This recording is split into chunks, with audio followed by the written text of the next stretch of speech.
Welcome to the Mindfully Masculine podcast with Charles and Dan, where we take a conscious, holistic, and direct approach to relationships, mental health, and self-improvement. For additional content, visit our website at mindfullymasculine.com. And to interact with us, our guests, and your fellow listeners, join the Mindfully Masculine group on Facebook.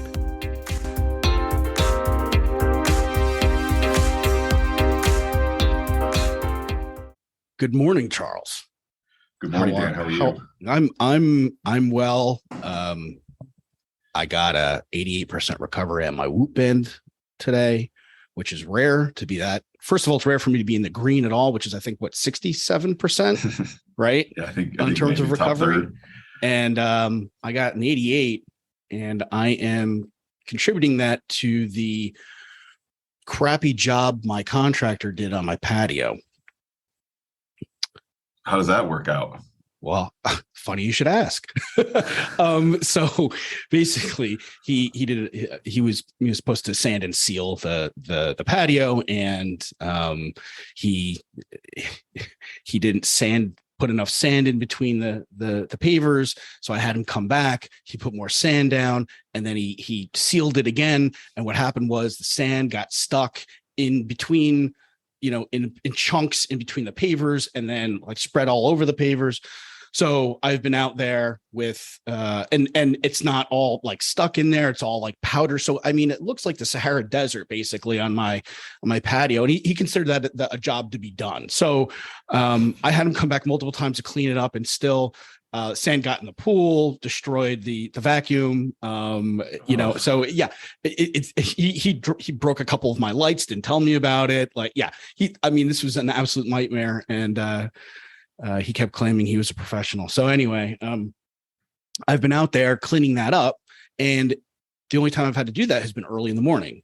And I've been hearing from multiple places at the same time. We talk about this sometimes when we hear, different people, experts from completely different worlds talking about the same type of concepts for good living and healthy living. Right. And actually lately I've been hearing quite a bit about early morning daylight hours. And even if it's cloudy outside, within the first half hour of waking up, get outside, even if it's cloudy out.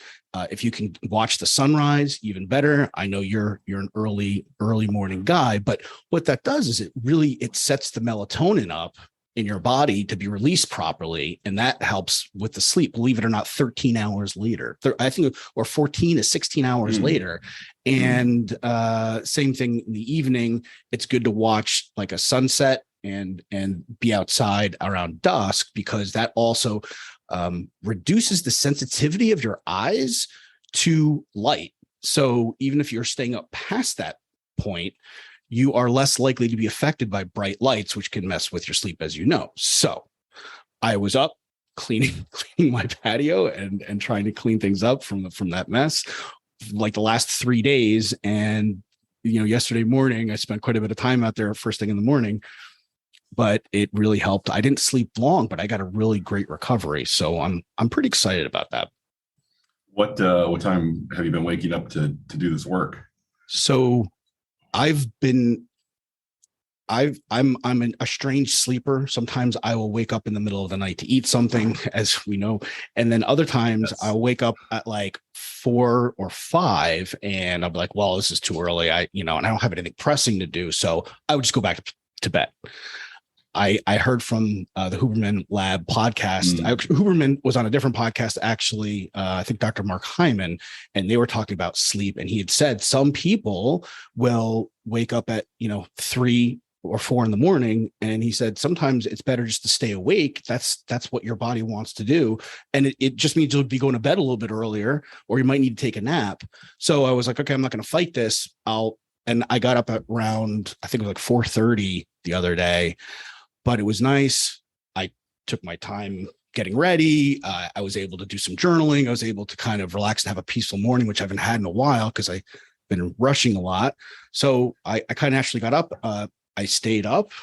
Sunrise came up and was able to do some work on the patio. So I felt I felt a little more kinship to you because, you're up at 5 every day. So I was like, I was a little jealous of that because it's nice to have that time in the morning. And I'm glad I was able to kind of have my body naturally do that. Now, granted, Yeah. I crash hard with a nap in the afternoons around 1:30, 2:00. I wouldn't be able to make it, for the afternoon if I didn't.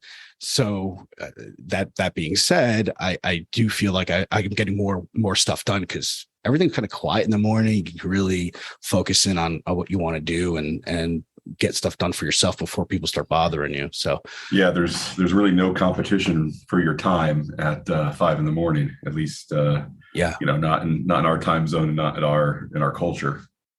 Yeah, and it's sometimes almost eerily quiet. Once in a while, it's like but it's nice. Have you read the 5 a.m. Club? Is that the name of that book? Have you seen it? No, I have not. I did read The Miracle Morning from Hal Elrod quite a while ago, and that was my introduction to, hey, maybe I should try to start becoming a morning person. I started the 5 a.m. Club by Robin Sharma. I haven't finished it, but it is one of the books on my list of potentials for us to read and talk about on the show. I seem to remember it starting. I think it started with some pretty heavy philosophy, so they didn't really get too much into the topic at first, and so I didn't hang with it on the first attempt. But there are plenty of books that I've attempted, and the first attempt didn't go well, and then I revisited it later when I was more ready for that topic, or I was more ready for the work it was going to take to get into the meat of the book, and I've been happy that I did. So I'll be willing to give it another shot here in the future to see, it'll maybe provide some encouragement for what I'm already doing, or help me refine my process a little bit of waking up early and going to bed a little earlier too. Oh, that's great. Yeah. That's something that I've come to realize as I've gotten more and more into reading and books and personal development, over the last few years, is just because I didn't like the book the first time, it doesn't mean that I should just give up on it, especially if other people talk about value in it, and it's just, you're right. You just might need to be in a different state of mind and have had different experiences to really pull the value out of the book that you need to. So I like that idea, trying to do that book for the podcast. Maybe Miracle Morning, that was a really big seller as well. I remember that was a fairly easy read, even when I wasn't really into reading. So that might be a nice, a lighter one, other than the ones that we've done previously. So I noticed you've got a little bit of a different background this morning. Are you constantly? Yeah, today I'm in a where are you today? Fairfield Inn in Macon, Georgia.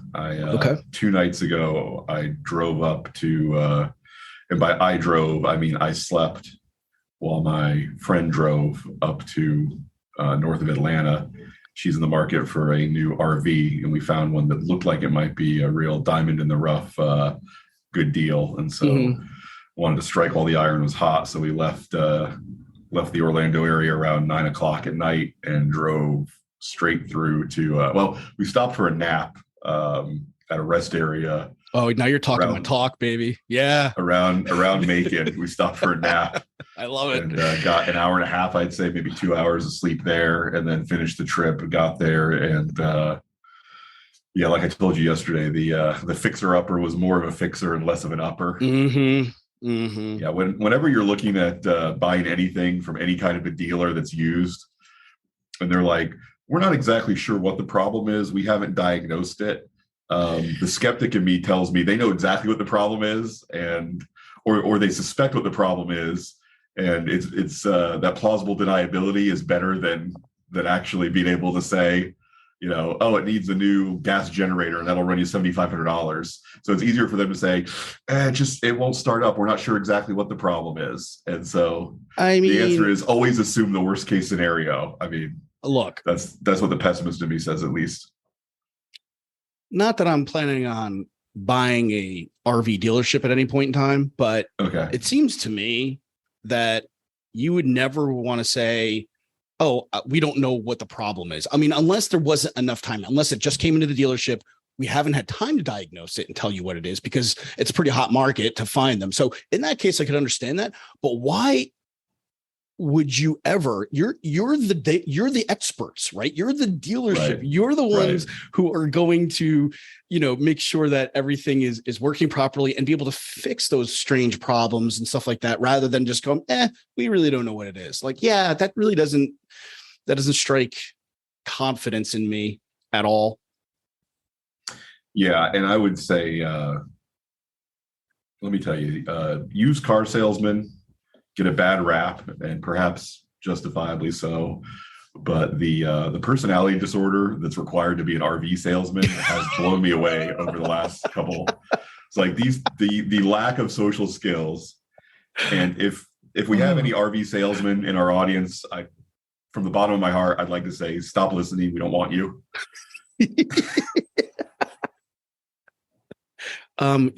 just lost half our audience, Charles. Thanks, man. Appreciate that. Go listen to somebody else, because, oh my gosh, none of these. I mean, it's extremes on all ends of the spectrum, and by the spectrum, I very well might mean the autism spectrum, because these guys do not have any ability to read facial or social cues or. Oh my gosh. The stuff that comes out of these guys' mouths is blowing me away. Like, how can you possibly move enough inventory to justify your position at this company? It's blown me away. Wow. So that's hysterical.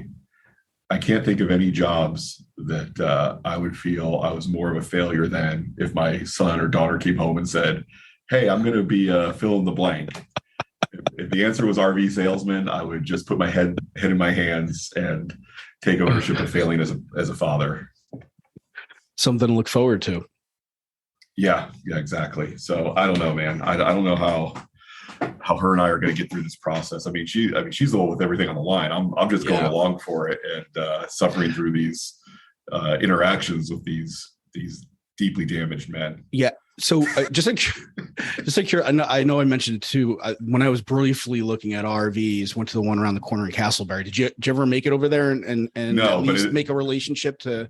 It is on my list. Get the feelers out there, right? Let me look that up right now. And the guys there were. Name of it? I don't remember it, but it's in Castleberry. It's right around the corner. It's really close.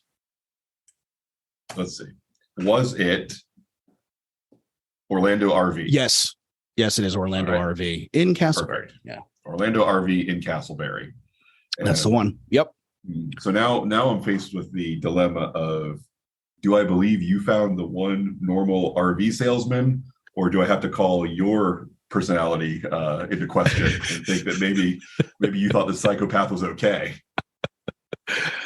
Yeah. In all fairness, it was a limited interaction, but he seemed normal. He actually responded to questions in appropriate ways, didn't really pressure us one way or the other, and was happy to show us different RVs that he had in stock. And then when a new one came in, now granted, I said, we really weren't interested. When a new one came in, he did, text me for a few months afterwards. He's trying to sell it. I get it, and after not responding, he stopped responding to me. So in all, he seems like he's got some sort of self-awareness and social skills. So for whatever that's worth.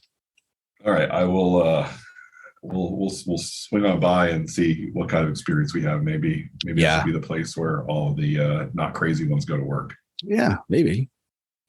So what are we doing here today? All right. So what we're doing here today is section 1 of our exciting new book. And by our, I mean the one we read and we're going to talk about, not the one we wrote, certainly. What's it called? Why has nobody told me this before? By Dr. Julie Smith. And here we go for all of our YouTube fans. I bought for all our YouTube fans. Here's mine on my e-reader. I ran to Walmart this morning to get myself a headset for doing episodes like this on the road. Okay. And I bought the wrong kind of USB adapter. I got the thing back to the hotel room, plugged it into my Microsoft Surface that I use, and realized instead of a USB-A to USB-C, I got HDMI to USB-C, which does me no good. Oh. And so I bought the wrong adapter. And while I was at the Walmart, I thought, maybe I'll pick up a copy of Dr. Julie's book so that I can have one for writing in, even though I have it on my e-reader, I can write in it, I can circle things, I can highlight. And so I went to the self-help book section at Walmart. And I may have gone to Narnia because neither exists. There is no self-help section at Walmart, which is a real shame because as someone who shops at Walmart, we really need a self-help section. You know what? Maybe put in that recommendation. But what are they going to displace for self-help books? The full aisle of spicy hot Cheetos? That's not going to happen. Yeah. I mean, the aisle full of Jell-O pudding cups. They're not going to get rid of that for the one aisle in the grocery center that's just all marshmallows. They're not going to set that aside for books on self-help and personal development. That's a good point. I mean, it's a lot quicker of a fix to have that marshmallow than read a whole book. So exactly. I know that's going to make me feel better a lot quicker. What other jokes can I make about people that shop at Walmart? Again, which I am one of. Let me right. Exactly. Exactly. Oh, the aisle of knockoff Crocs and Birkenstocks. They wouldn't want to replace that aisle with self-help books. No. That's too much money to be made. Yeah, a lot of profit on those items. All right. If it sounds like I have something against Walmart, it's because I do. And I mean, they should every time I go there. I mean, they clearly hoodwinked you into getting the wrong adapter. So I can understand being a little frustrated. I mean, look, could I have read the description of what the thing was? Yes. Could I have just looked at the picture a little more closely? Yes. But I did neither of those things. And so I got the wrong thing. You know what I did buy while I was at Walmart, though? I bought a universal remote control, which I've not purchased one of those in a good long time. Okay. Because when I travel, as I do frequently, I bring my Roku with me so that I can plug it into the hotel TV and watch anything I want to from any of the streaming services that I subscribe to. Oh, smart. But the remote control quality that hotel rooms, the electrical outlets and the remote controls are usually garbage. The electrical outlets are too loose for you to plug something in and get enough contact to actually charge a phone or a computer or whatever. And then the remote controls are set up to work with the hotel's box that plugs into the TV instead of the actual TV itself. Right.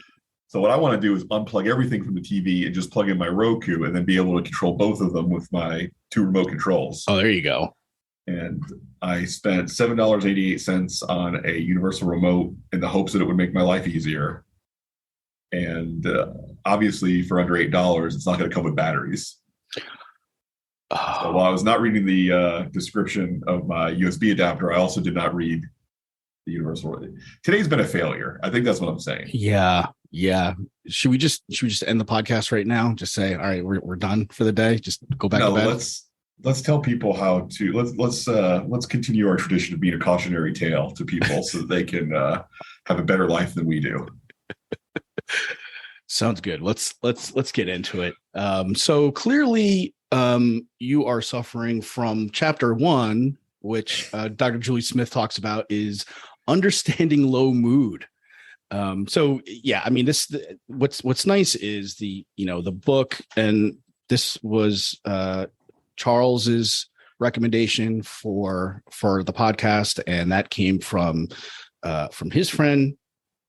Who came from my ex-girlfriend, and taking advice on mental health books from your ex-girlfriend. That's a whole nother episode where we can talk about how and when to do that. But this is a really good book. So this is one I definitely encourage and approve of, because it's, and they even talk about this in kind of in the, the advertising in the pamphlet on the side here about it's really a toolkit, and it's not a lot of fluff. It's a lot of stuff based on science and her own experience, Dr. Julie Smith, and individual tools that you can use based on the situation that you're in, and the contents provides a nice way of figuring out, hey, what am I going through, and how to easily find some tools, some mental health tools to deal with what you're you're going through. And that's why I liked it. It's very digestible. It's a real easy read. And that's one of the reasons why Charles recommended it for the podcast. It's a great listen too, because she's very British and she has a nice voice. Yep. And it's I like listening to her talk. And yes, I've been through the whole book on audio, and I re-listened to chapter or section 1.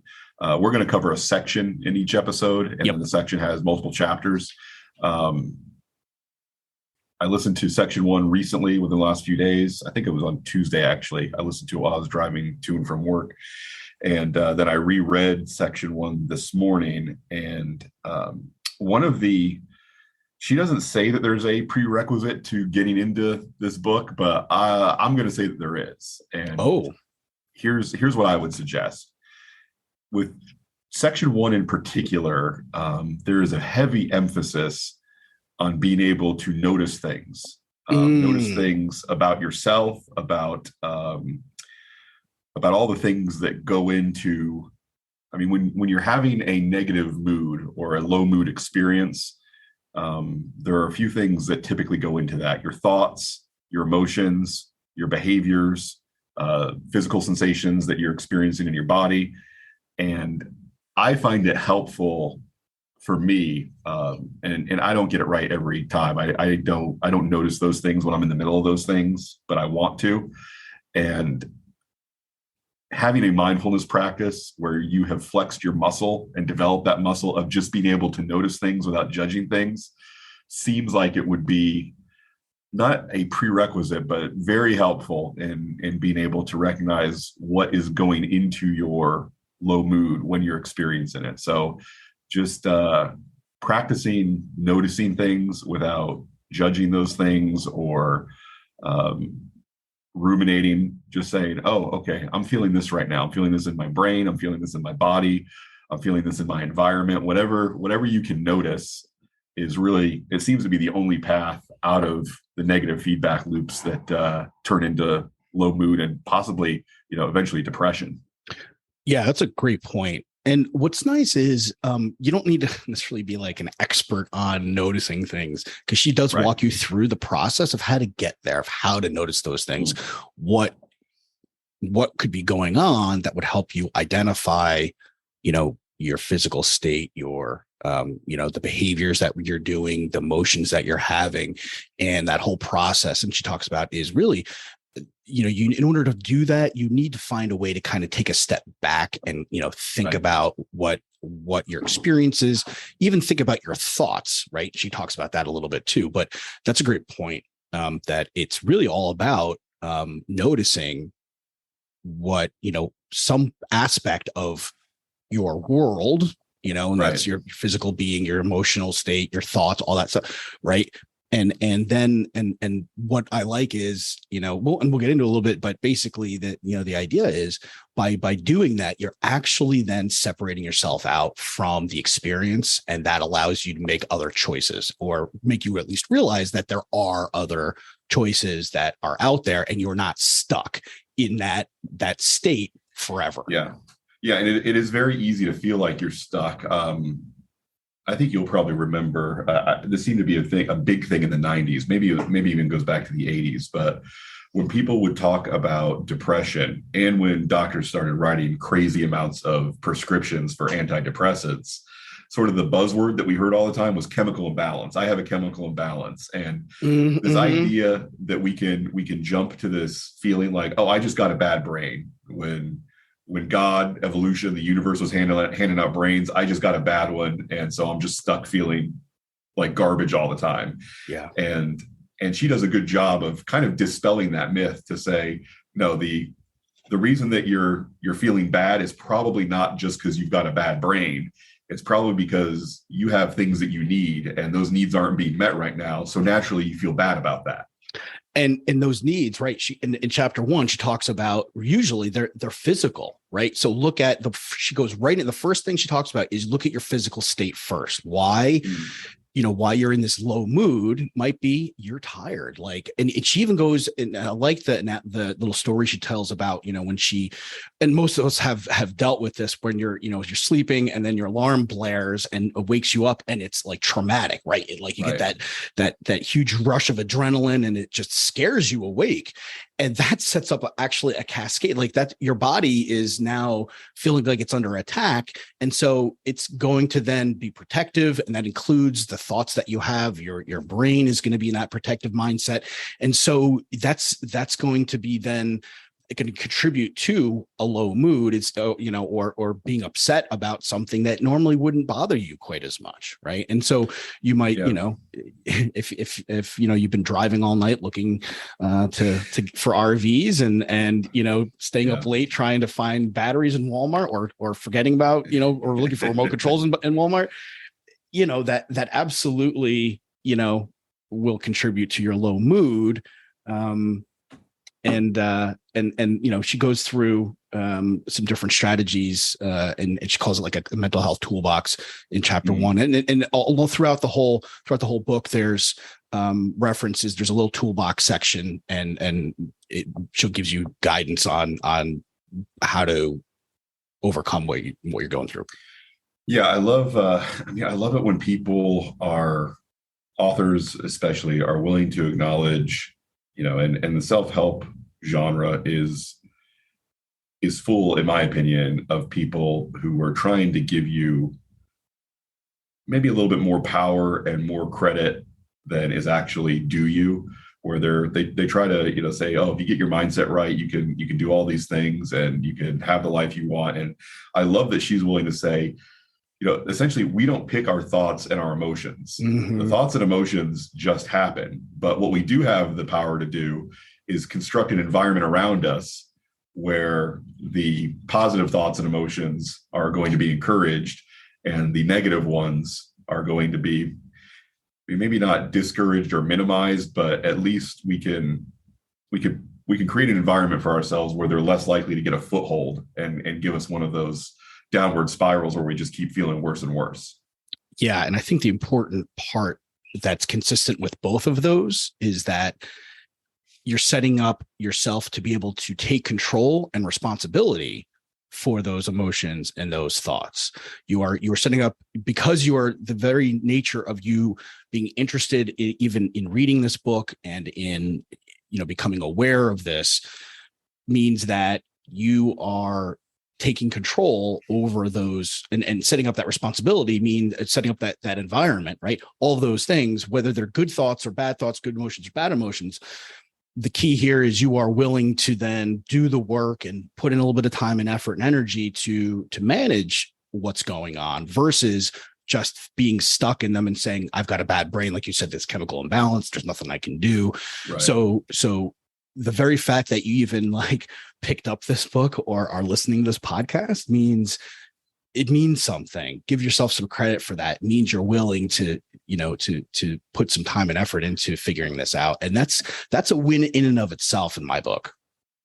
Yeah. And it does certainly take effort, because our brain is essentially a survival computer, and its job is to just do the things over and over and over again that we've already proven will keep us alive. Mm-hmm. and relatively safe, but certainly not happy, and certainly not, mentally healthy. The goal is to just stay alive and live for another day to, eat food, procreate, stay out of the elements, things like that. And so we're asking a lot of our brain when we decide to say, all right, there are some patterns that we want to change, and we're going to get heavy resistance from our brain against that process. So whether it's, losing weight or starting to wake up earlier or whatever, your brain is going to say, or even the way we fight with our loved ones, and we, things like that. It's like, oh, has this been working for me for 44 years? Well, I'm still alive, so I guess it has. So probably best not to change, right? Yeah. And it's tough to break those patterns, because we just have all this bias behind us that says, the way you've been living may have you miserable today, but at least you're alive. So just keep doing it the same way. Yeah. Yeah. And it's the other sneaky thing about doing things the same way is they don't require nearly as much energy as something new. Having to do anything new that requires a lot more energy than I think we even realize. Is just creating those new thoughts of just think about, it's not much different than, hey, if you've never gone ice skating before, or you've never, and the first time you're about to do it, I mean, yeah, there's a lot of anxiety, right? Or anything new, because it requires a lot of energy. And so, even changing behaviors and ways of thinking does require energy. It requires new thought patterns and everything else. And so our brain doesn't want to do that.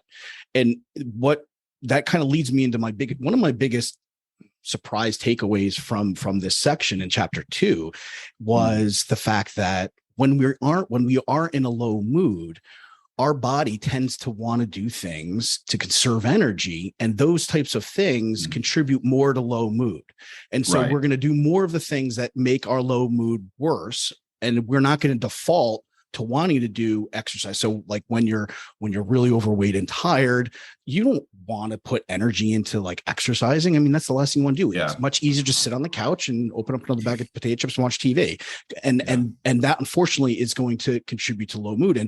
And I mean, it makes common sense. It's not like, this big epiphany, but the way she said it really hit home for me. And it's kind of been the case with a lot of these chapters in this book. Is the way she phrases it is a way I haven't heard before, or slightly different. And I'm like, oh, wow, this really, I see this now, and that was one of my biggest, I was like, it makes total sense. And so that's why, in my mind, and she talks about this as one of the things to do is, if you're in that low mood state, would be do something physical, because that also, we've talked about this before, doing something physical relieves anxiety. And it doesn't have to be crazy exercise. It could be just going for a little walk around the block and just changing your situation and moving a little bit, nothing crazy. And when I think of that, it's a lot easier to think of that when I'm in a low mood and I'm like dragging through the day. Okay, I can walk to the mailbox and get the mail. At least I'm getting the mail, but sometimes that's all it takes to kind of just start breaking stuff up, and get you out of that funk. Yeah, I know from personal experience that you've been living that philosophy for a long time, because last summer when I was really going through it, I would I'd get on the phone with you, I would complain about how bad I was feeling, and the first thing you always said was, all right, get up and go for a walk. And often I would do it, and often I would encounter a cat or a squirrel or a bird up in a tree. Oh, that's a bonus. Oh, yes, that's great. Absolutely. Yeah. Another takeaway from chapter 2 that I really like is this idea that we assume that our thoughts and our feelings are to be believed 100% because they are a direct reflection of objective reality. And that is simply not the case. Yep. Yeah, I remember that too. Yeah.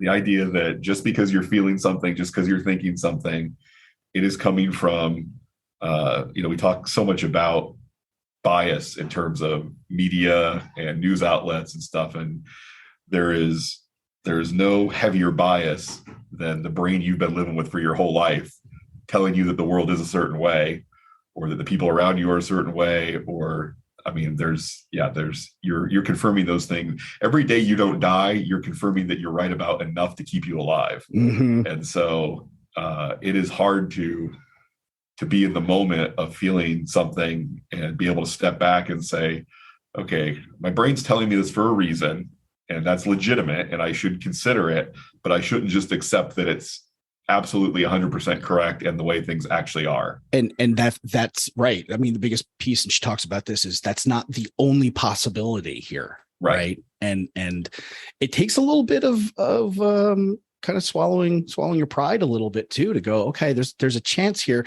because a lot of times I feel when I go with a thought that comes from a feeling, I kind of identify with that. That's part of me. It's part of who I am.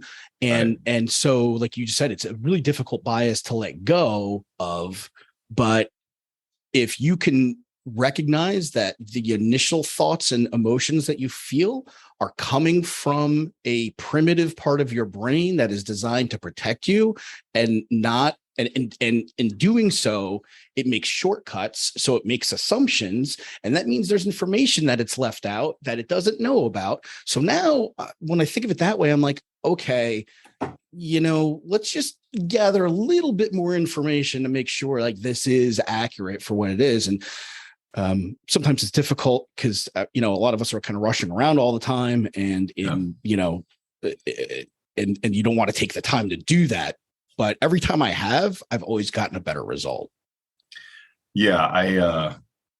I think that it's important to realize that, like we said, you can't control the thoughts that pop into your head. And that's one of the things you notice first when you start a mindfulness practice. It's like when you start meditating, you realize just how insane your mind is and how it's just constant static and constant distraction, and just things pop in all the time that you don't choose to think about. They just pop into your brain. Yep. But the thing we can control is how much, how much we shine the spotlight on that thought that we just had.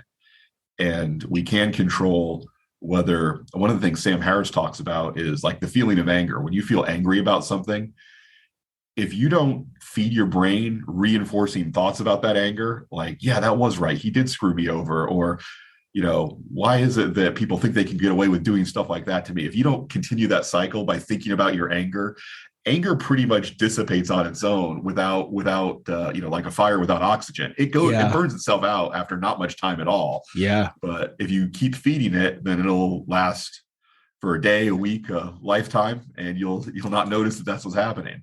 Yeah, no, that's interesting. I mean, given the assumption or the fact that our brain, is trying to conserve energy. When you're angry, think about it. You're anxious. You've got, your stomach usually in knots. Your blood pressure, your blood's boiling, and you are amped up, and that takes a lot of extra energy. So, to me, it's not what your body wants to keep doing. So, yeah, it's going to let it go until you get some other spark to, like you said, keep it going. And that's kind of encouraging if you think about it. Just try to distract yourself from those thoughts in some way. Yeah. And one of the things she talks about is the idea that what you shouldn't do is try to make a conscious decision of, I'm not going to think about fill in the blank. Because if you, like they mentioned, remember the movie Inception, where he's talking about, if I tell you don't think about elephants, what are you going to think about? You're going to think about elephants. But, rather, if you can just notice the thought that you're having and then ask yourself questions about, like, where do I feel this in my body? What would I label this feeling? What could I call it? And you notice it and you try to classify instead of judge or avoid, then you can find yourself in a position where you're able to break the cycle that leads to rumination and sort of move on from that. So don't say I'm going through this, rough thing at work, or I'm going through this rough thing with my relationship, so I'm going to decide not to think about it. It's like, no, that's not the thing to do. The thing to do is notice when thoughts about that situation pop up, ask yourself questions, come from a place of curiosity to try to understand what it is that you're thinking and where you're feeling it, and what you can name that emotion and that feeling. And then once you do that, you can more easily move on to not thinking about it than if you're just deciding thoughts about this are bad and I don't want to be bad, so I'm not going to think about this anymore. Yeah. She talks about this, and I don't know if it's a better strategy to do this before or after, but in chapter 3, she's talking about rumination. And I have a tendency to do that, at night sometimes, is when you're going through the same thought over and over and over again in your head. She says sometimes doing something physical can help. So if you're sitting down in your chair, you basically, and she says, as an example, shove your hand out in front of you and say, stop, then get up and move to a different location. And at that point, I think it might be helpful to then start going through those questions you just talked about, asking yourself, okay, maybe, why am I thinking about this? So, a quick way to just kind of break that cycle, and then get into, some of the questions. So you're now addressing the root cause of that rumination. And sometimes you just need to answer that question, or you need to think of the question, that you talked about, in order to realize that's what's driving the rumination, because it's not you're not getting a solution. Your brain searches for solutions and answers. And sometimes if you don't even know what the question is, then you're not going to be able to come up with that answer. So I think those questions are really important.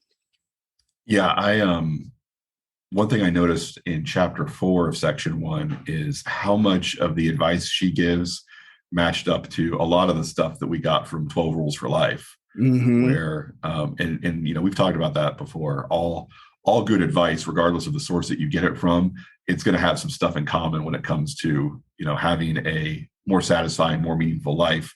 And one of the things she talks about a lot in chapter 4 is this idea of focus on making good decisions, not perfect decisions, because short of a computer, there's not much possibility in making a perfect decision, because we don't have all the information. So what we can do is make good decisions based on the information that we do have available to us. And if we set the bar at perfect, then we'll find ourselves, never actually following through and making a decision. We'll get that paralysis by analysis that we see. I mean, you've sat in plenty of project meetings in IT, and as have I. And there is a strong impulse to just keep trying to redefine the problem and look for all the pitfalls of every suggested solution. And then, you look up 13 months, 18 months later, nothing has happened, nothing's gotten done, and you're still just all talking about the same problem. Yep. So tying back into what we said about the last book we did, keep the changes small and sustainable. What's the smallest thing that you could do, that you would do, that could make things just a little bit better? Yeah. Don't overwhelm yourself. Keep it real easy. Yeah, for sure. And go ahead. No, I was going to say so to kind of bring back what you had said previously is in chapter 4, I like she puts together a matrix, a square, basically, for you to identify when you're having good days and when you're having bad days. And along those lines, she asks she gives you some questions to kind of guide you in terms of creating, in each of these squares is a different, a different thing that you should be noticing. So is it, I think, bear with me a second here. She talks about, your thoughts in one square, your emotions in another square, the behavior that you're doing, and the physical sensations that you have. And so it's just, what does that look like on a bad day? And what does it look like on a good day? And I like that because now it's brought to your attention. So you could say, hey, there's a number of different ways you could notice whether you're having a good day or a bad day. And then that gives you that opportunity to give yourself some space between whether it's your physical emotions or it's your behavior that you notice or whatever that is. And then say, hey, okay, look, I've got some other choices here, or I can think of doing something differently if I'm not liking what's going on. Yeah. And I think even taking on this project of trying to learn those things about yourself and notice the differences between your good moods, your bad moods, your good days, your bad days, does require a certain level of self-compassion where you actually believe you're worth this work. You're worth taking this project on. And like so many of us, we know exactly how to treat our friend when our friend is going through something rough, and we know exactly the kind of things to tell them to make them feel better about themselves so that they can, maybe find that motivation to do the next difficult thing, to go from feeling bad to feeling good. But, how often do we actually give that to ourselves? Yeah, that's interesting. As you were saying that, for some reason, I just thought of maybe another way of thinking about that. I guess because you brought up Peterson, and he talked about the fact is that we tend to give medicine more regularly to our pets when they're sick than we do for ourselves. Right. And so maybe, along those lines, sometimes, if you come across an injured animal, especially if it's your pet and you're kind of caring for it, and it, if you have ever dealt with that, your heart breaks for it, and think of how much love and care you have for your pet when it's injured. And most of us will be talking to the pet, and saying, hey, it's okay, or, some sort of encouraging words. So not just think of talking to a friend, or loved one that, to encourage them in terms of compassion, but maybe think about what you would say to your pet if it was suffering in some way, or, and I feel like that's even almost a stronger emotion for some of us, and feelings, and say, okay, if we could just harvest a tenth of that good natured care for ourselves and compassion for ourselves, then we're going to benefit from that immensely, rather than just being so hard on ourselves and ending up ignoring the problem. Yeah, mentioning the pet connection definitely does it, because partly because you and I don't have children. I'm sure the parents out there would certainly say, even more than trying to, give a friend a hand up, if your kid's going through something, you're certainly going to prioritize helping them get through it at a level that is far above and beyond what you feel like you would do for yourself. Right. Good point. But if my cat wasn't feeling well, my cat had a little sore on his nose a couple years ago, and just all the time that I spent Googling it and trying to figure out what the remedies were, what I could try, what I could do for him. Yeah. And I could imagine waking up and, having a backache or a sore throat for months without actually doing anything to try to solve it. But he had a little thing on his nose, and I was like, we got to get to the bottom of this right now. Yeah. Same thing. My the dog that I help take care of, Bailey, every once in a while, she was just chewing on her tail. And it rubbed it, and it was like to the point of where it was like bleeding a little bit. And once I saw that blood, I was like, all right. I was Googling it. I'm like, okay, apple cider vinegar to stop her from, biting or whatever. And then she wouldn't let me spray it on her. And the vet was like, yeah, she's got allergies here. Here's an allergy pill, but I made sure I gave it to her. 100%. The last chapter I like, because she goes through the basics of how to have put that support system in place in terms of supporting you having more better days than bad days. So she talks about the basics, a lot of the physical things like sleep, nutrition, exercise, but also having routines, which I know you started to get back into yourself, and human connections. And I think that's a great list. Yeah, she uses a lot of football or soccer analogies in this chapter, being British, that I didn't completely understand. So apparently defense players are not as popular or as famous as players that play. I should have picked this up from Ted Lasso, but I haven't. The defense players, I guess, just they're not as big a star in the league as offensive point scorers. Is that the deal? Yeah, I played. I was a right fullback in high school. No idea what that means. No idea. So right next to the goalie. So there's the goalie, right? And then you've got the defense, and then left fullback, right fullback, and then you've got center, usually, depending on the formation. But no glory for somebody who just kind of stands there. For the most part, because you're not running around a lot. You're just, you might get a little glory if you can, take the ball away, but from somebody coming down the field. But basically nobody really notices you. You're like customer service or for any company. Nobody's coming, so you only get noticed when you do something wrong, really, gotcha. For the most part, like if you let the forward, go by you, right, that's where you get noticed. Whereas the other way around, it's the glory that the forwards and the offense, they get for scoring. So because I was more into basketball in my high school days. So I translated it to a quote that I used to hear all the time in basketball, which is, offense wins games, defense wins championships. Ooh. Yeah. And so the defense players, as she calls them, like you said, exercise, sleep, nutrition, routine, and connections with other humans. And she says, basically, put your time into feeding and nourishing those defense players. So when the bad times come, you're going to be ready to deal with them. And I love that she just flat out and says, if you can do one thing for yourself today to make things a little bit better, get up and exercise.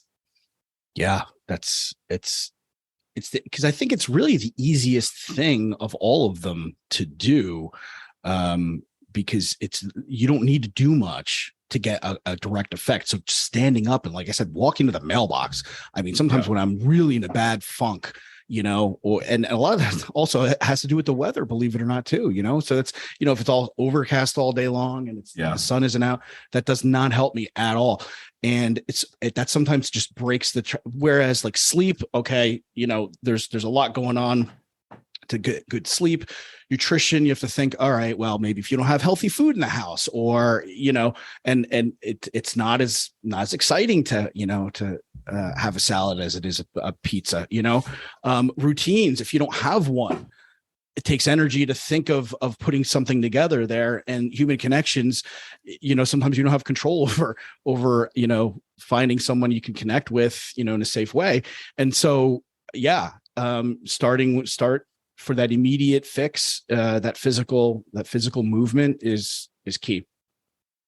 Yeah, I like how she talks about the relationship between sleep and mental health, where as opposed to a low mood, negative cycle or feedback loop that you can get into, mental health and sleep can provide you with a positive cycle, where basically the better you sleep, the better your mental health will be, and the better your mental health is, the better you'll sleep. So if you decide to jump in at making sleep a priority, and with so many of us having wearable devices now, whether it's Whoop bands, Apple Watches, Fitbits, whatever, all of them have some level of sleep monitoring where you can decide. I mean, it's hard to make a decision to improve on anything where you don't have metrics. If you can't measure it, you can't improve it. Yep. Correct. Peter Lynch that maybe said that, back, the guy who started the Magellan Fund back in the day. I don't know. Be. I'm just trying to show off how smart I am. Yeah. But you wrote a book about it too, I think. So yeah. Yeah. Maybe it was Jack Welch, the guy from GE. But yeah, the idea is you can't improve something if you have no willingness or capability to measure it. Right. And so it's very easy these days to measure the quality and the duration of your sleep. And you can very easily look at a handy dandy little chart on your Android or iPhone that tells you how good or bad your sleep is, and if you are able to move in the right direction on that. So I would encourage people to take your sleep seriously. And the one problem I see a lot of people get into is this idea of adopting this martyr complex, where you brag about how little sleep you get and how late you stay up and how early you stay up. Like it's some sort of status symbol to not get a good night's sleep. And that's something, it's time to leave that behind, isn't it? Yeah. I mean, what's more difficult is to get good sleep, right? Yeah. I think that's more difficult. It's easy to just, force yourself to stay awake between all the stimulants we have in terms of our environment and caffeine and everything else. It's easy to stay awake. And then here's the thing is, like, looking back at it, if you're going to compare the quality of work that you're doing while pulling those crazy hours versus getting a good night's sleep, I mean, my money is on, on the quality of work you're going to do when you're rested. So that should be what people brag about is, hey, I got a great sleep score on, whatever you're wearing, that's what people should be bragging about. Right. Exactly. Yeah. Instead of, the idea of, I only sleep 4 hours a night and I work 80 hours a week. It's like, no, I'd much rather talk to the guy that is able to get in, 30 hours done what somebody else is getting done in 80 hours. And I'll bet in many cases that guy is getting a good night's sleep. Yep. For sure.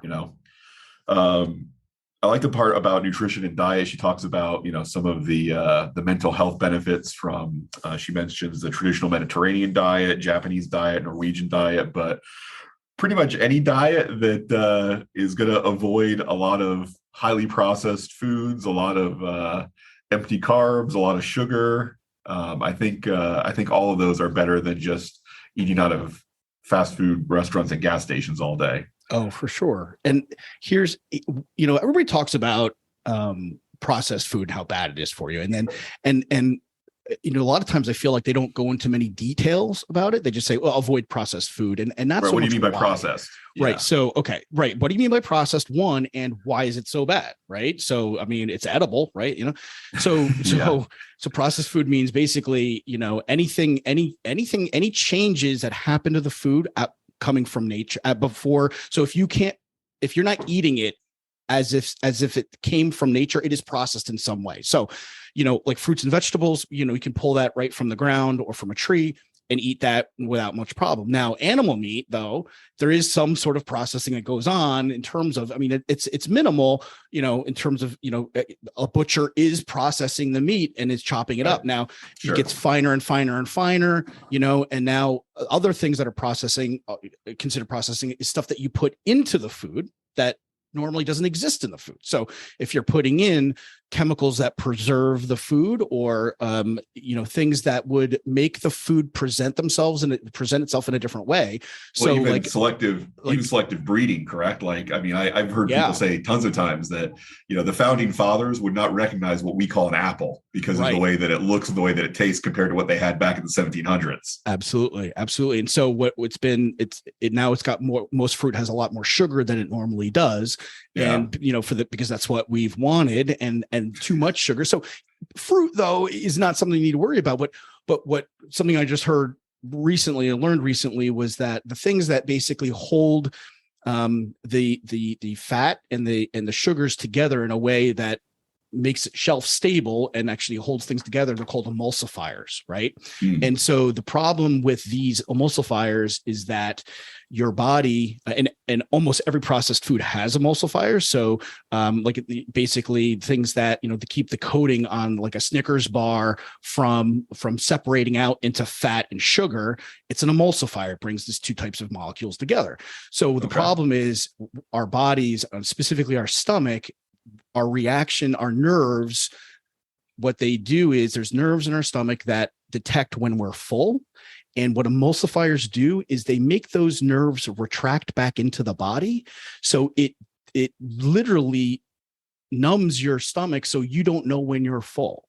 So that's probably the most dangerous thing about anything that's processed and has emulsifiers in it, which again, most processed food does.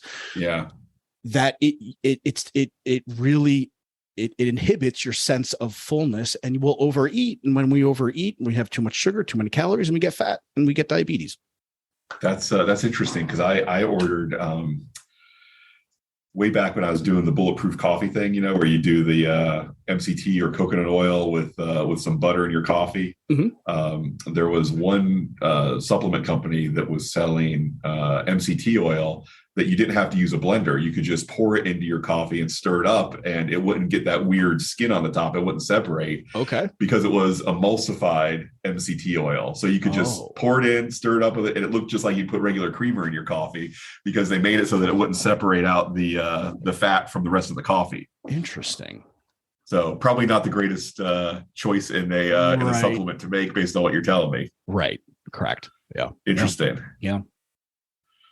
All right. So again, I have not been as excited for a book that we've talked about. And you and I mean, this is our third book. We've probably talked about 50 books that we want to cover at some point. Mm-hmm. And this one has been the most exciting. And chapter 1, I just love the balance she finds between identifying the problem and then going straight to, and here's the thing you can do to deal with it. Yeah.